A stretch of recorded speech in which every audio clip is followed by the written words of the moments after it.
ഇന്ത്യയേക്കാൾ പ്രതിരോധ budget മൂന്നിരട്ടിയാക്കി China. 40 അഞ്ചാം തലമുറ ഫൈറ്റർ ജെറ്റുകൾ പാകിസ്ഥാനും നൽകുന്നു. നമുക്കറിയാം, പ്രതിരോധ മേഖലയിൽ ഇപ്പോൾ ഇന്ത്യ വൻ കുതിപ്പിലാണ്.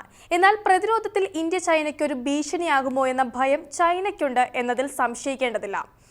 അമേരിക്കയായിട്ട് വരെ യുദ്ധത്തിന് ഞങ്ങൾ തയ്യാറ് എന്നതാണ് ചൈനയുടെ നിലപാട്. ഇപ്പോഴിതാ ഇന്ത്യയേക്കാൾ പ്രതിരോധ ബഡ്ജറ്റ് മൂന്നിരട്ടിയാക്കി ചൈന രംഗത്തെത്തിയിരിക്കുകയാണ്. ഇതിന് പിന്നിൽ ആസൂത്രിതമായ ഒരു ലക്ഷ്യമില്ലേ? ചൈനയും പാകിസ്ഥാനും കൂടി ചേർന്ന് ഇന്ത്യക്ക് മേൽ യുദ്ധം പുറപ്പെടുവിക്കാനുള്ള തന്ത്രങ്ങളുടെ ഭാഗമാണോ ഇത്? ഇതിൽ പാകിസ്ഥാനെ കൂട്ടുപിടിക്കുന്നതിന് പിന്നിൽ എന്താണ്? വാർഷിക പ്രതിരോധ ബഡ്ജറ്റിൽ 7.2% വർധനവാണിപ്പോൾ ചൈന പ്രഖ്യാപിച്ചിരിക്കുന്നത്. എന്തായാലും ഇന്ത്യ ഇതിനെ ചെറുക്കാൻ കൃത്യമായ പദ്ധതികൾ ആസൂത്രണം ചെയ്യാതിരിക്കില്ല എന്നത് തീർച്ച. ഇത്തരത്തിൽ എന്തൊക്കെയാണ് ഇന്ത്യയുടെ നിലപാട്? ചൈനയുടെ നീക്കങ്ങൾ എങ്ങനെയൊക്കെ? പാകിസ്ഥാനെ കൂടെ നിർത്താൻ എന്തൊക്കെയാണ് ചൈനയുടെ കുതന്ത്രങ്ങൾ? വിശദമായി തന്നെ പരിശോധിക്കാം. വാർഷിക പ്രതിരോധ ബഡ്ജറ്റിൽ 7.2% വർധനവ് പ്രഖ്യാപിച്ച് ചൈന രംഗത്തെത്തി.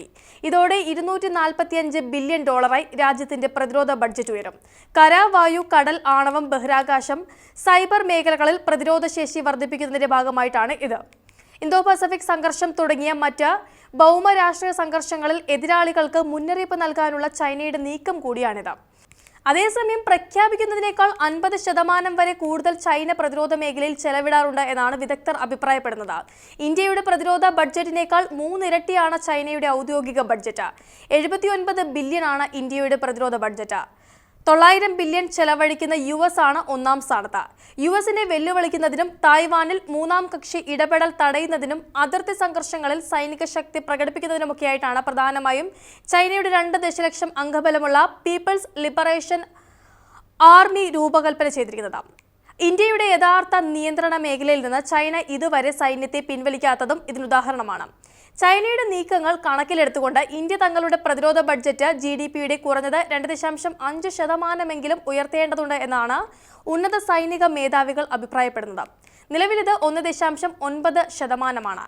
ചൈനയും പാകിസ്ഥാനെയും പ്രതിരോധിക്കാനായി ഇത് ആവശ്യവുമാണ്. സൈനിക ശേഷിയിൽ നിരവധി അപാകതകളാണ് ഉള്ളത്.